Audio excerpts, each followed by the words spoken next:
Welcome to the Woman Who Lift podcast. Hello, Sheila. Thank you very much for joining me today. It's a pleasure having you on. So I just want to get crack into it then and just start by getting you to introduce yourself for everybody that's watching that doesn't know you. Yeah, so my name is Sheila Nocton. I'm 27. I'm originally from Wicklow, but I'm currently living in Monaghan, although in the next 2 weeks I'll be moving to Tipperary, so all over the place.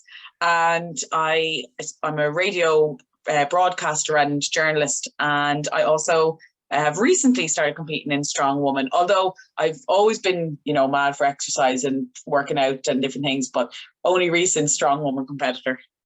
Cool. And you have a competition coming up now in March as well, same as myself, haven't you? Ireland's Strongest Woman.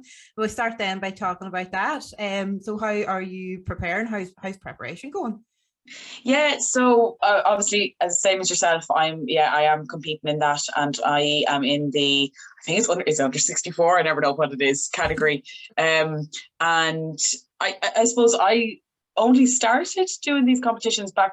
God, it was I think my first one was in September, and then I did one in November, and then the other girls that I trained with, who I know as well, they were all saying they were doing this, and I said no, not a chance, because I actually went to it last year when I was only kind of doing strength conditioning. I wasn't doing strong woman, and I thought, not a chance would I ever do this, and I was actually relieved I wasn't like doing what they were doing. But then I just spoke to a few people, and they said this would be the best challenge because you're up against like the best of the best. Like, who cares how you do?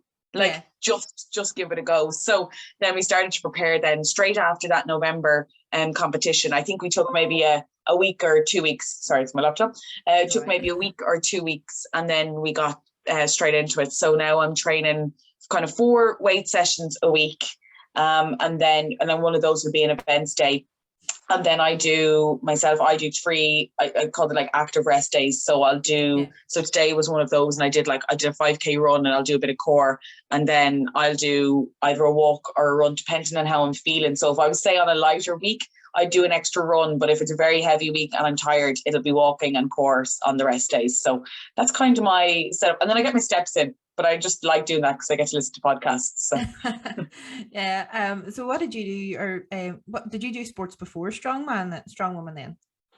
Yeah, so I suppose I always, from when I was a child, I was a runner.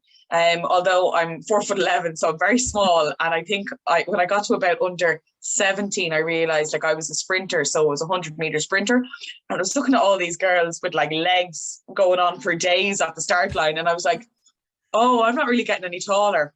And I was killing myself trying to keep up with them at that stage then. So I took a step back from that and I just ran for fun. But I played soccer. I would have given everything a go. I remember I did boxing for a while, but I was always in and out of the gym, I'd get plans, but I was never doing the strength conditioning stuff until I came to Monaghan, and I missed the class I usually go to, which is like a HIIT class one day. And I ended up in Daniel's class in the first gym he was in. And I was like, oh, I'll do this. And I remember he started me off and he was like, right, do a deadlift there. And he taught me how to do it. And I think I did it with an empty bar. That was only probably a year and a half ago. We all have to start somewhere though, don't we? Yeah. And I was always in the gym. I just never would have known how to progress or anything like that. But so yeah, always into it. And then this just kind of took over. Yeah, and the internet didn't really help either, because it was all if you Googled it or watched it on YouTube, it was all men. There's very, very little women that you see. There are more now, obviously, but for a long time, it just would have been something that women were told not to do, is lift. Oh, don't lift that. You'll hurt yourself. And you're like, yeah. And even the focus on HIIT, it has to be fast. You have to be sweating like crazy. And use a really light weight as long as you are sweating, and you're like, right, okay. And then you felt like you hadn't done anything. So here's me doing 20 burpees followed by jumping jacks, and I was like, why am I seeing nothing happening here? Yeah, you get so obsessed with it too. You really do get obsessed, because if you don't think you're sweating enough, or if you're being told you're not working hard enough, and then you try and work harder, and you're like, it's in a vicious cycle, which is me and you kind of know that we're a history, but we'll get into that in a wee bit yet. I want to get back to Ireland's Strongest Woman. So we have, there's barbell log barbell medley is one of them. We have the sandbag farmers, Felt, and sandbag over bar, and what else? There's a yoke as well. Axel deadlift and a yoke. So out of the five, then is five. What one would you? Which one are you most looking forward to? Most looking forward to the medley of the press. So I love arms. Yeah, I love overhead. Yeah, love anything overhead, which is funny because that was my absolute weakest. I came into the gym when I came up to Monaghan 3 years ago doing 3 kg dumbbells, like could not, like had no muscle in my arms, nothing. And now I just thoroughly enjoy it. Like I even though like it's not to say I'm weak on legs or anything like that, but I just really like love that event. I don't get as nervous for it. And even when I only started the log the last few months, and I love it. I love when I see it on my plan. So that's what I'm like. I'm not saying I still don't expect myself to be coming out on top in these, but I do expect that for myself. That would be the one where I hope that I will get maybe a PB for myself or something. Yeah, because you really enjoyed that in that competition I met you in Galway as well. You were really looking forward to the overhead one. I couldn't wait. Like I would just love it. Yeah, you broke your own PB in that day as well, didn't you? Yes, I did. There was 2 competitions. The first one, I remember in training, I had gotten the 50 kg over my head, and then when but we'd never actually done the proper ladder. So when we got up to the 50 on the day, I look back at the video, I was so close. You were so close. And I look at it, I'm like, come on. So I didn't get it that day, but then we did the for reps in the next competition, and I think I got 11, and I maybe had gotten 5 in training or something. So I was just thrilled with that. Yeah, sorry, it's a bit rattly there on my side. And you probably can't even hear it in the computer anyway, like, but it's annoying me. And what's the weights for the one for the medley for the overhead for this one for you? Are they? No, I may be lying, but I have a feeling it's something like, is it 45 and 50? They're what's in my head, but I don't know. It could be then 40, 45, 50 or something, but definitely does go. It definitely goes up to the 50 because I know thinking like, I better get it this time. I think mine's is 55, 60, 65. And I'm in the open. So I'm about 3 categories above you. So yeah, must be, so I would say it's probably 40. Definitely something around that. And how are you getting on like with the yoke and stuff? Because you're what did you say? I was going to say 5'11", but you're not 4'11", didn't you say? 4'11", yeah. So because the yoke's pretty. I mean, if you're any shorter, I don't think you're really going to have the holes much more to go down. Yeah, so it goes down quite far, and it could do with going down an extra one, but my coach was always saying that I will have to do an awful lot of lifting with my legs if it goes down any lower. So in terms of like mine will often skid off the ground just because I'm short. And I've gotten my max on it is 155, and like I can just about move with it, but on the day it's 150, so it's quite heavy. It'll be quite heavy for me, but if I suppose if I can complete it, that would be, that distance on that weight would be a PB for me. I'm actually enjoying it. I'm getting a bit faster as we now, but I haven't tried that the weight kind of yet. Yeah. And are you going to be trying it before the competition? Are you going, because we're 6 weeks away from it now? Have you another max day to do? I'm not sure. I would imagine it will go heavier, all right, because I've only gone up to about, I think it was the last day was when you were down, I think it was about 125 maybe. So I'm still half off there, but at least I can move with that now, whereas that would have been a struggle before. So, and I do actually enjoy the yoke. I don't hate it. Whereas if we're talking about height and things that I hate, sandbag over the bar is like, even for me, and I'm 5'8". I am not looking for that either. I believe it has been lowered because there's actually quite a few very short girls, but and I eventually did get it at the height for like 1 rep, but it was like I was panicking about it. It was causing me huge like anxiety. I just couldn't stop talking about it. I was like, I'm not going to be able to do that. I'm going to fail it. I'm going to embarrass myself. So I'm kind of relieved. Here we all get things. I was having the week before I came down to use. I was having the exact same, going through the exact same motion. I was like, I can't even lift a six. I haven't even tried lifting a 65 kilo bag over the fucking bar. How am I meant to be lifting a fucking 100 kilo over the bar? But anyway, we'll get there. Like, we'll get there. It's just so different lifting it from stones. I can do 110. I can lift 110 kilo up, but a 65, 70 kilo, I think it's more mentally as well, because you're grabbing it and so it's different.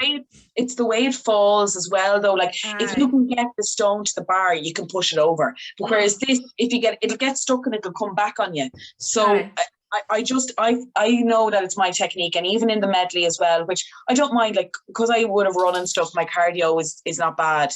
But it's actually the pickup of the sandbag that gets me. Like, the odd time, like, I'll just drop it. I'll get it I won't get it in the right position. So for me, it's definitely technique with the sandbag. I'm looking forward to the Husafelt one. Although I did not enjoy doing Daniel's Husafelt. It's so narrow. I'm used to the one I was using. I think it was out of MK's. La Marie had it up there one day, and it was thicker, and you can get a better grab on it, because, like, I don't know if it's because my arms are a bit longer or what way but it just literally sat in around my elbow in the crease, so I was able to hold on to it better. But I didn't know what way to grab his. It's just so different. Yeah, and I'm so used to that one. Then, I wonder what it'd be like because it probably will be a different one. But I find that very tough on my arms. Like, I have to wear sleeves over my arms. I can't. The pain will stop me. I've still got bruises from it. Yeah. But overall, I think I like most. The one I hate, the one I'm really struggling with, is the axle deadlift. Really? I love the thickness before. in the hand. I'm not too fond of the barbell. I'd rather have something thicker in my hand. Wow. Oh. I tried not to laugh. Oh well. But no, you'll see, I moan about it, I complain, I make noise when I'm doing it. The other day I videoed myself and had to stop, and Danny was like, send them to me. I said no, because I was like, they're a disaster, and I slammed down my wraps and stormed off. Like, it's one of those. But then it's, you know what, now that I've calmed down, and I think again that was technique more so than the weight. Like, I was able to lift it, but I kept not getting the grip right of quite small hands. And now that I know the technique, it is going up a little bit easier. Yeah. And are you using the figure sixes or the figure eights? Figure eights. Figure eights. And do you go mixed grip with the axle, or would you go like just a normal? We're just doing hands over grip. I'm not mixed. I don't know. The mixed grip just doesn't feel comfortable for me. My left shoulder then always feels like out of place in my stance, and I can't get my back straight enough then when I'm doing it, even with the barbell. Doesn't matter. I've tried several ways. Just doesn't seem to work. Barbell now I do mixed grip, but not for axle. I was depending too much on the figure eights, and they were actually then dragging my wrist. I just didn't have the grip right. And then someone also suggested, they were like, I was wearing my runners, and they were like, take them off. Like, and I don't know why. Probably weren't. But I don't know why I wasn't doing that, because I do it for deadlifts. So yeah.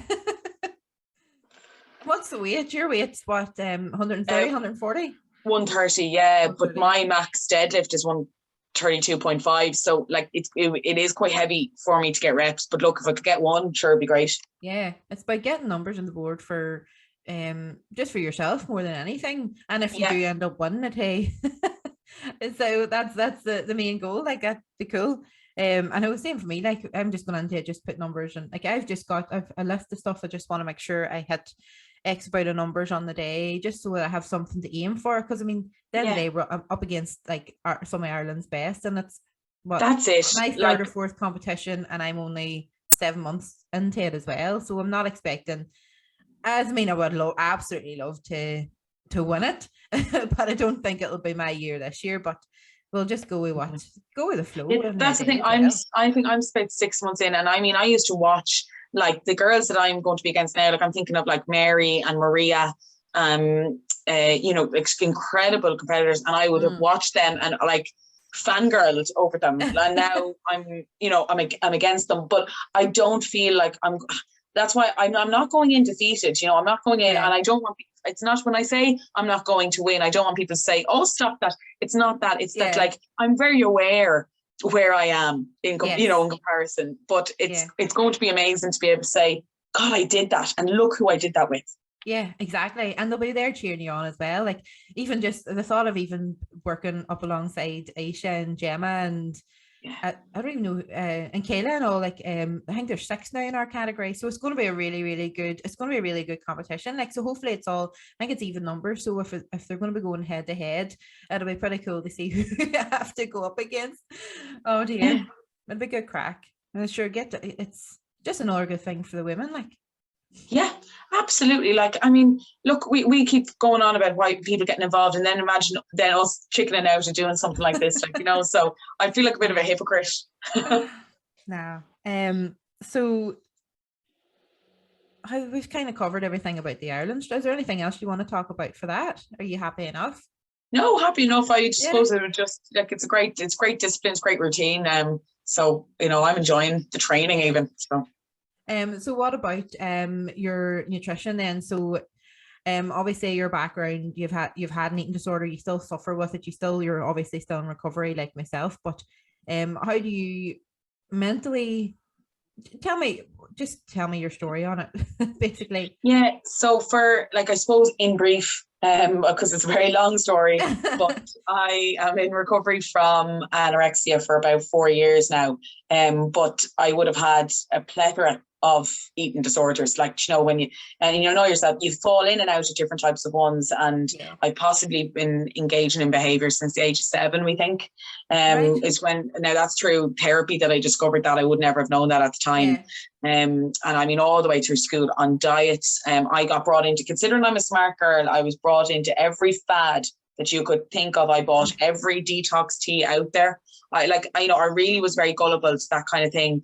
But it got very, very bad then when I left college. And I was actually, we talked about the exercise at the start, but I used to use exercise as a way of, I suppose, my form of purging. Like, I would do it to excess. I would do it to punish my body. I would do it because I had to, not because I enjoyed it. And so then food was part of that as well. So I come from, like, highly restrictive, and I won't go into details because it's not helpful for anybody, but just very restrictive. And I ended up, I was an inpatient twice, and then now I think I'm 3 years, no admissions, and they told me I was going to be a revolving door patient, which I found so insulting. And I was like, how dare you have that little faith in me? I was like, I'm going to show you. And I just think what I'm doing now does totally show them that I was right.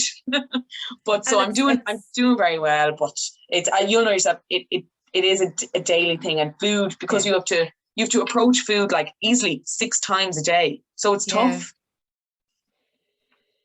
And so I suppose then when it comes to my nutrition, when I first started back into exercise, kind of when I maybe wasn't at rock bottom anymore, or when I was trying to get back into some sort of normality life, I definitely, like, there was a solid 3 years there where I just wasn't fueling myself properly at all. And I knew I wasn't.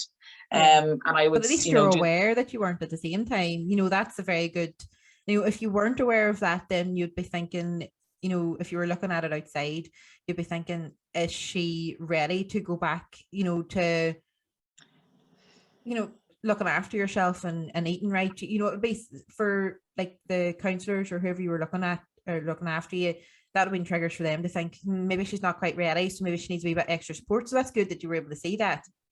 Yeah, and I knew, and I used to, save calories for the end of the day. So that would mean going and doing. So, and anyone who's had an eating disorder, or even just a bad relationship with food, will know this, like, thing of, I thought I was doing well because, like, I was gaining the weight, but I was gaining it by just eating it in the evenings and not fueling myself throughout the day, and doing workouts where I was, like, dead on my legs.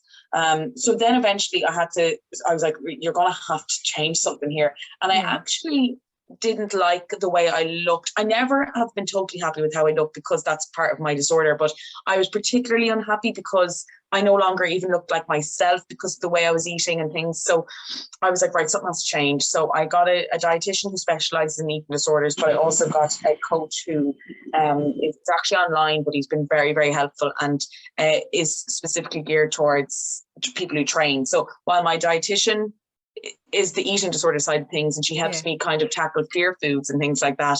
And then I also have a very specific plan for, this is what you have to eat around training. This is how much you have to eat, because I can't be left to make my own decisions.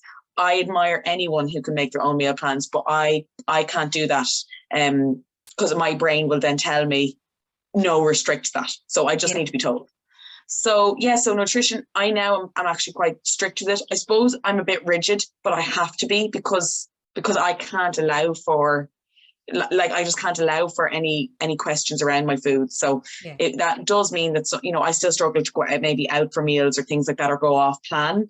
But for me and like my family and everyone is like, whatever you have to do to keep eating is fine. So I eat 6 times a day. That's 3 meals, 3 snacks. And they're the same every single day, like different on rest days and training days. So obviously I eat more on training days, more carbs on training days, carbs around my workouts and things. And they would have been a huge fear for me. Like, I was terrified of them. Even the word, like, I would have been embarrassed in the past to say that I ate carbs, which is a really weird eating disorder thing too. Yeah, I think even a woman or anybody without an eating disorder, but carbs are you're always told growing up, carbs are bad, don't eat them, carbs are bad, you can't have them. I remember, like, even just growing up myself, long before I even had an eating disorder, was, oh, you can't eat carbs, what are you doing, what are you eating that? No, just eat this. I'm like, oh, fucking you were never satisfied after that either. No, and it was that was the hardest thing, I think, to get back on board with, was eating them. But the minute I did, I actually saw such a difference in my training. And like, the thing is, but someone could have told me that, and people did tell me that, but until you go and are brave enough to do it yourself, or in a place mentally that you can do it, it doesn't really matter what people say. So now I look back and I'm like, God, I wish I'd done that ages ago, but I wasn't ready ages ago. So but what I love is that eating now allows me to do the thing that I love, which is strong woman. So that's the way that I have to look at it. So even the days where, like, I have to convince myself to have my meal, I'm like, this is because you want to train. Like, the benefits of this, just do it. So and I'll often get comments, maybe people you don't know, and they're like, God, you must be very good with your food. And I'm like, I wish I could be less good, if you get me, because I'm like, I'm so strict with myself because of my brain and the way that I think. I'm like, that I would love a bit more flexibility, and I admire people who have balance and can do it themselves. But for me, it has to be a bit more set in stone than that. But I don't struggle with it in the way that maybe other people would have been like, God, I ate too much. I'd be like, no, I have to eat enough. Yes. So in your meal plan, like, would your nutritionist on the strongman side have incorporated like chocolate or crisps or something into it, so that you can still have it's still incorporated in your like calorie intake and your meal plan and stuff, so that you, like, if you did, like, do you know what I'm trying to say? Like, you don't feel like you're going off plan because you have, well, God, I wouldn't mind a wee bit of chocolate, so I can have that. Has he incorporated that into it? Yeah, so what was really good was I had to put out a whole list of things that I like to eat. And things that I need to have in my plan to stay on track. I should say, part of a huge thing for me when I was getting unwell was I just cut out all sweet things. Like, I can't tell you the last time I had a sweet or a chocolate or a It's funny because I was the complete opposite. I would have made sure I had a bar of chocolate and a can of Coke, and that would have kept me going. In my head, I've had calories today. I've got energy now. I've got sugar. It's mad how different. So interesting, because when I was in hospital, there was girls, and so where I would only say allow, like, what was safe for me was vegetables, but what was safe for them was sweet things, because having vegetables was nourishing themselves and they didn't deserve that. And I was like, oh my God, I was like, that's such a different way of thinking than me. Like, whereas my way was like, you don't deserve a sweet thing. Yeah, I would have had 6 cans of Coke. I lived off 6 cans of Coke. I would have had a salad, maybe with a bit of chicken for my lunch, but I would have had a bar of chocolate, and then I would have went to football twice a day, or I would have been going out, or I would have been doing something. I was never in the house then after that. That's it. Like, and whereas mine was like, desserts are the devil. You can't have a sweet thing. Don't even look at it. So now where I find I am is that I crave things that I used to really like. So like, I loved porridge, and I loved oats. So when I was very in the depths of my disorder, it was like, well, you can't have the things you like. So and then when I am doing my plan, I'm like, there has to be porridge in it. I was like, I need oats. I was like, and there has to be peanut butter. I'm like, has to be peanut butter. and cereal. Like they were the things that are my treats. Yeah. So they're all included. Yeah. And then if I like and dark chocolate. So I remember that was gone out of the plan for a while, and I just sent him a message and was like, can we fix things so that there's one piece of dark chocolate on my rest days? And he was like, no problem, done, switched around, everything the way it was and included. So I feel like it's great because like that, if I get a new craving or if something is no longer a disordered thought or is coming back into my diet, which is a great thing, I'm always trying to make sure I continue to push and try and bring in fear foods. I'm like, we need to incorporate that now so that I don't get scared of it again. So let's put it in. Yeah. And your family going over Instagram, like they're so supportive. Your wee dad is so cute. The wee comments and all he puts on. I actually go through some of the comments just to see if he's actually wrote under them. He's so proud. He is so proud. But do you know what? I'm so grateful because for a lot of the girls that I've met since I've been in hospital, since I've been outpatient, their parents don't understand, but that's okay. But the worst part is they make no effort to try and educate themselves.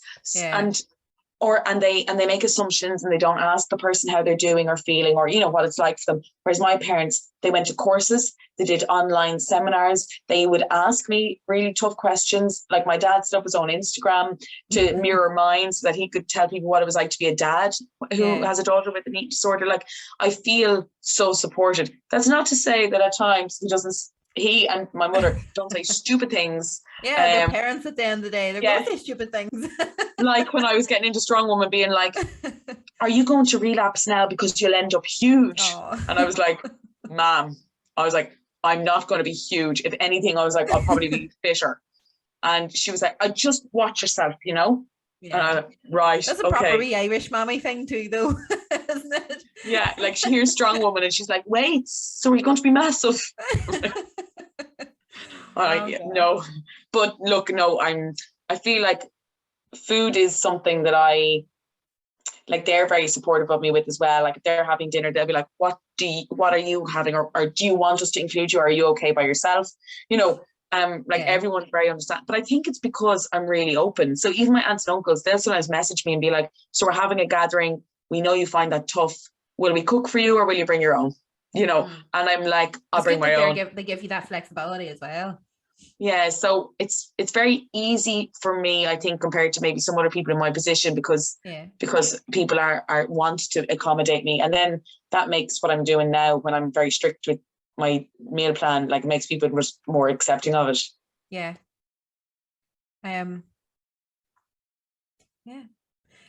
Sorry, just taking in all that as well. So your recovery then, you were saying, do you go to saunas and that, or do you just find that recovery for you, doing active recovery works better for you as well? Just it's like, does it just fresh your head getting out of the house really? Yeah, so I like to make sure that my rest days for my mental health are rest days, because I was the person who trained twice a day for like 4 hours 7 times a week. So I'm like, right, you need an actual rest day. Now I don't go to like a sauna, I don't go to any of the recovery baths or anything, purely because I'm not spending the money on them. I'd say they're more expensive down south. Like everything down south is so fucking expensive. It's unbelievable. Stop. And there's a place beside me that does everything. Place beside me, it does recovery stuff. And I was like, you know what though, like if I don't need it, I won't do. I wouldn't have the biggest salary in the world. So my money goes on paying for like coaches and nutrition and stuff. But what I do find is like, if I sit down, as I kind of will stiffen up. So I will get out for a walk. Now, it's not a big mad fast walk. Like I love just listening to a podcast and going for a walk for an hour. Or I'll do a little bit of stretching and stuff, although I'm not as good as I was at that. I used to do yoga and things, which always got me, you know, feeling a bit, I suppose, better. But I find it hard to always incorporate that. But definitely walking and that is my recovery. But making sure I do not go and do an extra weight session or anything like that I'm tempted to do. You'd be so tempted as well. It is hard, Matt. It is hard when you're in that. When you love it so much, though, you just want to do it all the time. But you have to have what's the word? My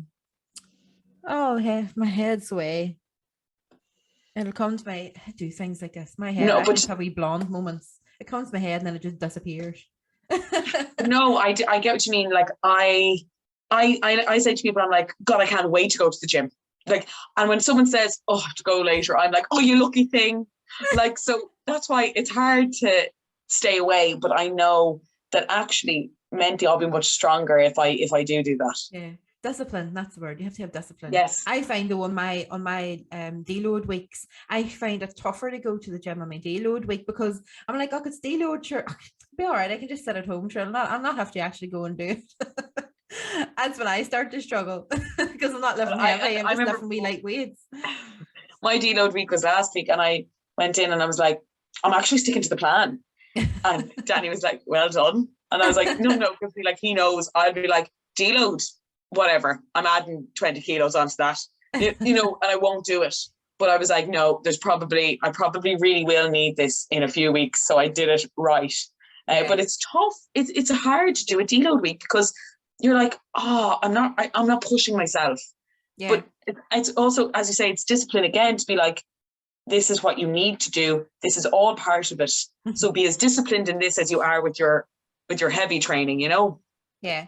And something I always like to talk about because I think it doesn't be talked about enough is periods and working around your cycles and stuff. So is it something you're happy, comfortable enough talking about?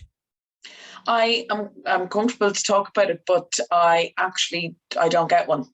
Because I didn't get one for a long time, and I find it's a bit more. I have one now, but because of the heavy training and the eating more nutrition, I find it is a bit more funny. But is that something else you're working on to get one back? Are you on? Is it because are you on contraception or No, so. Yeah, no, so no, I have no problem talking about it. I actually think it's probably not talked about enough. And even when anyone who follows me on Instagram will know I'm so open about everything to do with my eating disorder. This was the one area I wasn't, because for a long time I felt so embarrassed and like I wasn't a proper woman, basically, because I didn't get it. And then I thought there's no shame in this. You're working on it. So there was a time back in the second lockdown where I was put on a 4-week ban of all exercise, and I got it back. And I got it back for, I think, a month, and then it went again, and then I got it back again. And so it wasn't, and they were like, you need 3 in a row for it to kind of be set, kind of. Yeah. So I never got that. And then I started this training, and while I'm eating and doing, as much as I can, my dietitian was like, it's going to be so much slower if you won't stop training totally. So it's a really hard toss up for me, in that I'm sure there'll come a point in my life where it's more important for me to have a cycle than it is for me to train. But at the moment, I'm thinking, what age are you? You're only early 20s, aren't you? Are you? Yeah. Jeez, I didn't think you were 27. I was going to say 22, 23, but there you go. So I think when it comes to a point, like, I'm single, I don't have someone in my life, I don't have children, like that's, so that's not on the cards at the minute. However, I know that is something that I want when I meet someone. And I would imagine that then it'll become more important for me to focus on that than what I am at the moment. But at the moment, the training is helping me with a lot of other things, like the eating and my mental health. So while I know that there's probably a bit of a contradiction there, I have to prioritize at the moment, and my priority right now is training. So have you ever heard of seed cycling? Does your nutritionist ever talk to you about seed cycling? No. I tried. I seen a nutritionist who specializes in women's health, who she wouldn't have been specialized in like eating disorders, but it would have been like hormonal, everything to do with periods and hormonal and stuff like that. She's based in America. She does CrossFit. Gillian Lee, I don't know, she's on Instagram. But I worked with her for a year, and the first 3 months I worked with her, going through everything else, like getting baseline macros and protein and stuff organized. I think my periods may have been 50 days in between. I would be lucky I even had one for a wee while. But she introduced seed cycling. So it's basically, if you look it up, it's sunflower seeds, chia seeds, and something else anyway. But you take them from your first day of your period to like day 15 or 16, you take 2 types of seeds, and then from day 14 to you have your period, it's a different two sets of seeds. I found it was quite nice to have my porridge and my shakes, and there's no taste really to them, so you don't even like, they don't taste rotten or anything. Say it'd be a good thing maybe to suggest to her, is that something that would be even beneficial to you? Because it was, for me, I was looking to get hormones back to get a period, because we're trying for a baby and we're maybe going for IVF and hopefully this year or whatever. So it kind of worked for me, but I don't know if it'll be the same thing for you. As I say, my nursery kid, everybody, we're all individuals. We all have our own.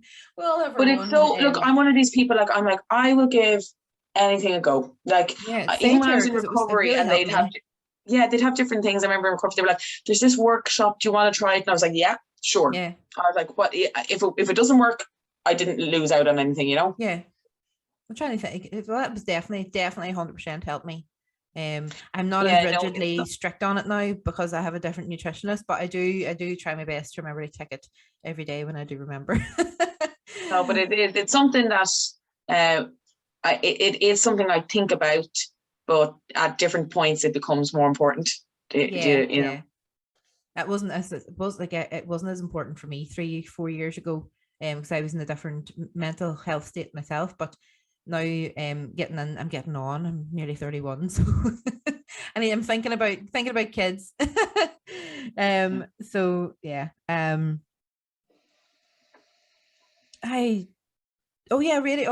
this is what I wanted to ask you. Where did the name Sheila Beats Janine come out of? Oh yes, so Sheila Beats Janine, for anybody who's like, what's that? That's just my Instagram name. So when I was in hospital, I remember, like, I would be sitting there 1 minute and I would be like this and I'd be talking away, and then I'd switch. I would absolutely switch. I remember one day in my house, my dad made a joke and I was very sick at the time and I lost it. And I got clothes that were in a suitcase and I threw them at him and I screamed and shouted like a 16-year-old. And I was like, and I remember stopping afterwards and being like, what was I thinking? Like, and I would have these outbursts, or I would have these moments.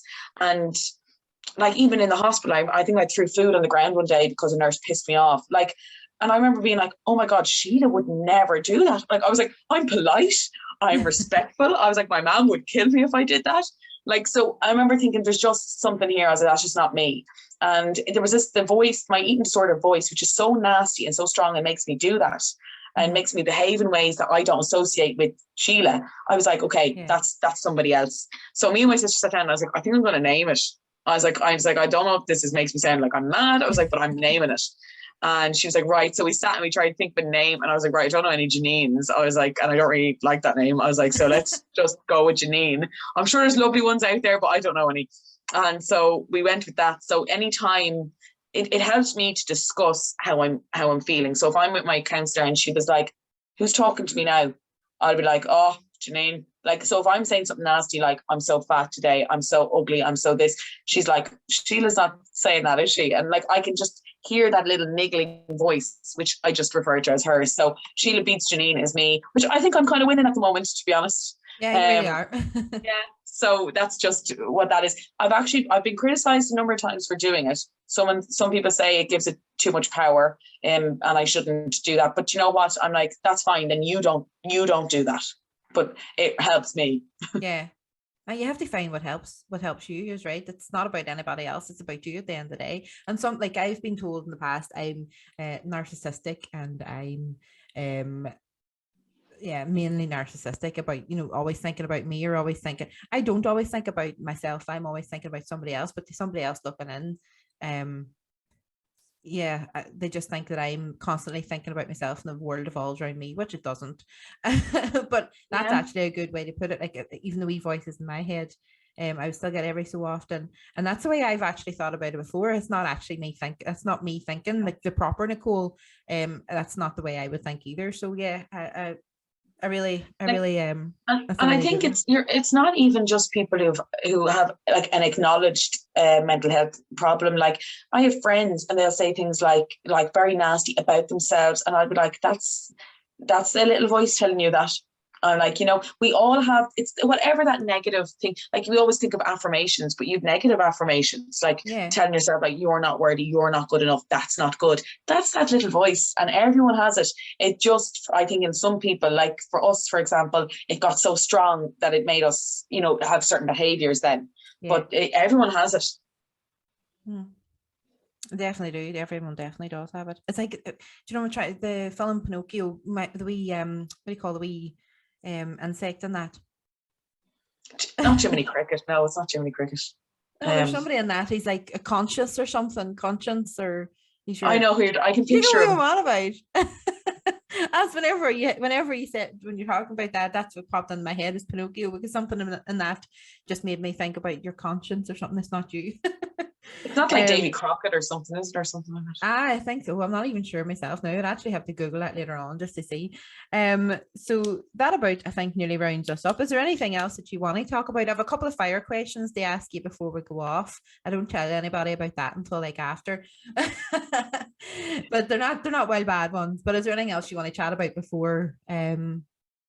No, I suppose all I would say for if anybody is listening or watching or whatever, and they're wondering maybe why they should think about doing Strong Woman, or, you know, what the other benefits are. But like, you are not only like physically stronger, which is such an empowering feeling, you actually become so much mentally stronger, because when you do things that you have told yourself you can't, or other people have said to you, you'll never be able to do that. You come out thinking, if I can do this, I can absolutely take on that negative voice. I can take on the stress I have in work. I can take on, you know, this challenge that's coming along. And you're also meeting a group of girls who are screaming and cheering for you, when a lot of times in life, women are competitive with each other in a negative way. But this is competition that lends itself to support as well. So I just think, like, it's, even if you never compete, if you were even to go to a class or go to a gym that does Strong Woman, you will be like part of a community. And it's just, it's the most uplifting thing. Like, it is, it really is. Oh, just when it comes to head, your TikTok, to me, you're a wee famous TikToker. I absolutely love your TikTok. So where do you even come up with these things? Yeah, so I suppose then, just a context is that my undergrad is in drama and theatre studies. Right. So that's where you get the pantos and stuff. That's where you're. So I thought I was going to be an actor. I thought I was going to be an actor before I got into radio. You're still very young. Yeah, well, I always say, if you want to offer me a Hollywood movie, no problem, I'll do radio. But I just went with the radio thing because I think kind of, to be honest, I love it. And it kind of matches in. Like I always say, I'm not the same person on radio as I am in real life. But so that was when I started doing the TikToks, because I now, as a journalist, like I am quite, it's quite a serious role that I play. Like I've a talk show that's current affairs, like I do politics, like that kind of thing. So the TikTok is like my performing, being a bit silly or being a bit funny, and I just think it's great crack. I couldn't care less if people like it, look at it. I don't. I just do it and just love it. Absolutely. I think I've watched nearly them all now in your TikTok, and there is a fair few of them. Like there really is a lot of them. The one that stands out the most was the one I think it was a recent enough one about the radio, with people ringing in and asking you stupid stuff. Oh yes, yeah. So and I've asked about funny. Dog poo. Yeah. Like what? Did somebody actually ask you about dog poo? Because you wouldn't have made that up. You wouldn't have. We had a story this evening in our headlines about dog fouling. It is a hot topic. People love talking about dogs pooing where they shouldn't be pooing. Love it. Oh my God. Like you must hear some crackers on the radio as well. And don't get the obituaries wrong. Don't get them wrong. The what wrong? Oh my God. I've said names wrong. I've said places wrong. And you will get a call immediately. And it's like, you've said that wrong. You're so disrespectful. And you're like, I'm so sorry. From the people that put in the thing, or from your boss? From the people who put the notice in, and you're like, I'm so sorry. I did not mean to. Oh, the batteries. Oh yeah, I get what it is now. See, the death notice. Yeah, sorry. The death notice. Oh Christ almighty. I couldn't imagine. I'm not one for talking, so this here's pretty, like, this is out of my comfort zone doing these podcasts, but I could not imagine, definitely not imagine being on a radio getting like names or death notices wrong. Christ. Well, you'd be well able, and they'd love your accent. They'd love your accent on radio. My accent? Oh Jesus, no, I can't even listen to myself back half the time. I love your accent. The southern accent's just the only, and if there's any Donegal people listening, and no offense, the Donegal accent's about the only southern accent I don't really like. It sounds too close to me own, I think, because I live like literally on the border to Lifford, so it's the Donegal accent or the Tyrone accent. But yeah. Yes, yeah. So I think we'll round that up now because we can always get part 2 because you need to be going. So we'll get this the fire questions done. I'll get a part 2 done then after March, after Ireland's Strongest Woman. We'll talk about that then. So favorite TV program? Friends. Film. Really cringy, but my go-to is Just Go With It with Jennifer Aniston because it's an easy watch. Favorite band? Years and Years. Or I also like Fontaine's DC, which is one of them is actually from Monaghan. And they were my first gig that I went to after lockdown. Cool. Favorite drink? I don't drink alcohol, so my favorite drink is black coffee with nothing in it. Oh, I can't drink black coffee. Your go-to meal? A bowl of oats with peanut butter. Oats with peanut butter. Oats, yes. With a wee bit of honey. I always add a wee bit of honey. Tea or coffee? I probably already know this answer now. Coffee. And fun fact, I'm allergic to tea. Yep. Are you? Yeah, it has this thing in it I found out called tannins, and some people that are allergic to them, they're also in red wine, and they make me sick. So all them years you were drinking the different kinds of teas was making you sick as well, or is that if they had caffeine in them, yeah, or if they had so I can drink a herbal tea because it doesn't have whatever that thing is in it, but like white teas, green teas, can't drink them. Oh, right. Your favorite holiday destination? Me and my family, we went to Biarritz in France 2 years in a row, and I loved it. Cool. If you had a bucket list, what would be your top 3 things on it? Oh, that's a really good one. I really, really want to go to Japan, and I want Tokyo. Yeah, that's class.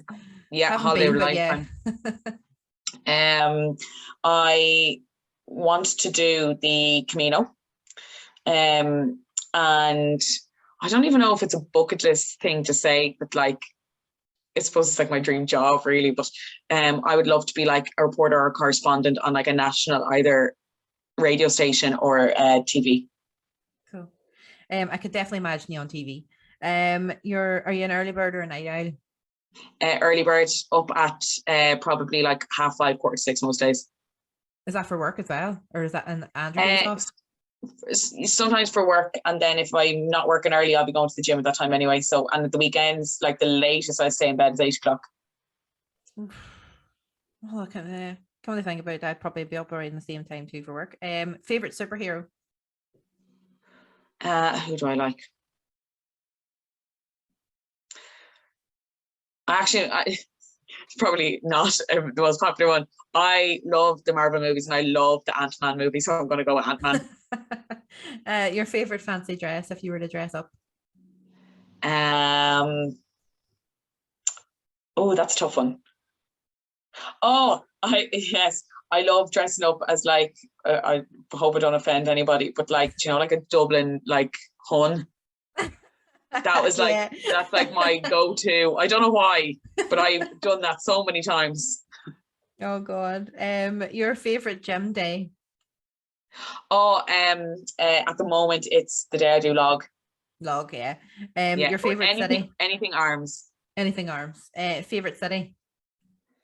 New York. New York. Your favorite other sport?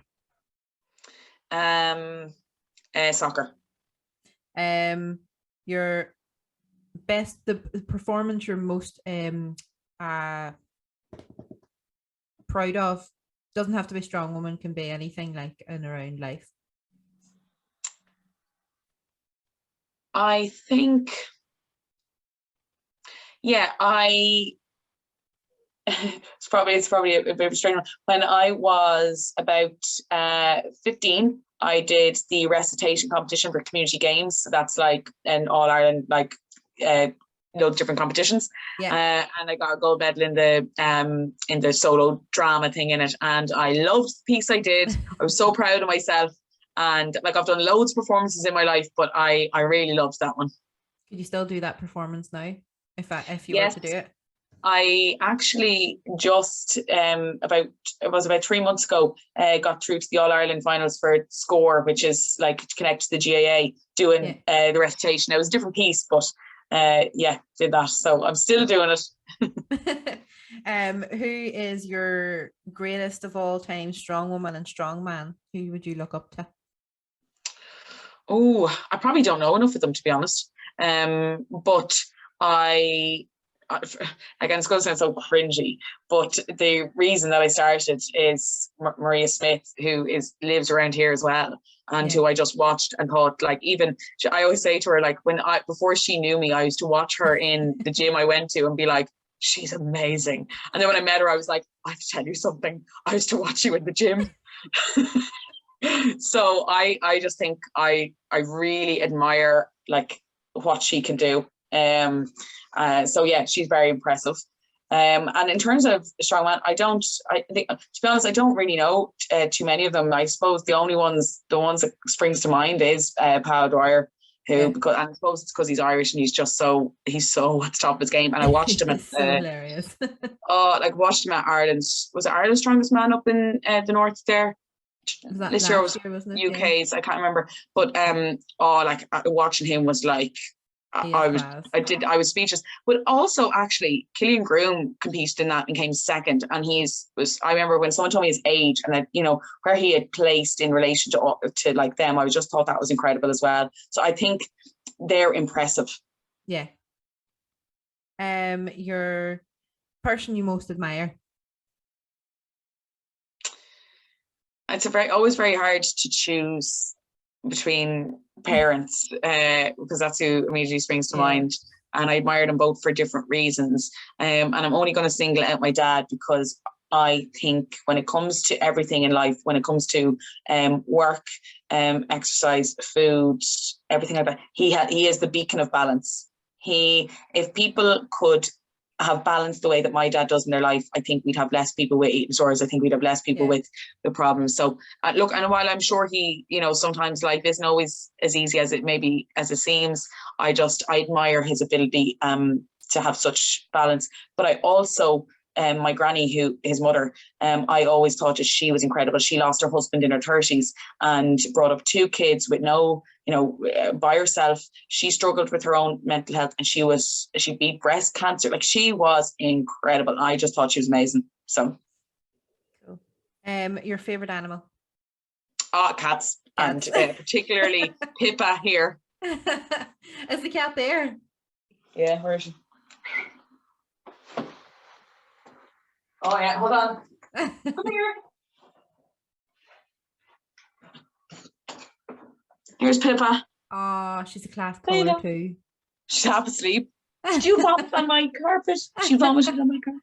Oh. Won't want to say now. Yeah, How long have you got her? I got her when I came to Monaghan, so 2.5 years. From kitten? Yeah, she was found. Do you know what? There was something better. She was abandoned and she was starving and she was skinny, and I was like, I'm gonna make you better. So your favorite event? Probably Axel for reps. Yeah. And are you a summer or winter person? Winter. But really? Yeah, I find summer weirdly stressful. Oh really? Yeah, I think it's I understand. I think I understand why, but go ahead. Yeah, just the pressure to wear certain clothes and then to also be out and be active. I'm like, oh God, I don't need any more pressure to do that, and please. Thank you. You're getting your bikini body ready and stuff like that. I can't stand it. And like, I know they do that after Christmas too. They do it after, I find, Christmas. Yeah, because you put a post up about that on Instagram. Yeah, but it's not as bad as bikini body ready. I'm like, we all have bikini bodies. Yeah, we just don't have the bikini bodies in the pictures. TV says we should have. Yeah. And are you a film or a book person? Film. That concludes our fire questions. Thank you, because I know you probably should be away on. We're only 3 minutes over. It's okay. But no, thank you very much, Sheila, for coming on. It's been an absolute pleasure, and it has been a good crack. And I'll get you on for part 2 after an Ireland's Strongest Woman. And we'll book in for a 2-hour slot and we'll just chat away. I would love it. I thoroughly enjoyed it. So thank you so much. No bother at all. Thank you. And thank you for listening. Now don't forget to subscribe and ring that wee bell. Ding-a-ling.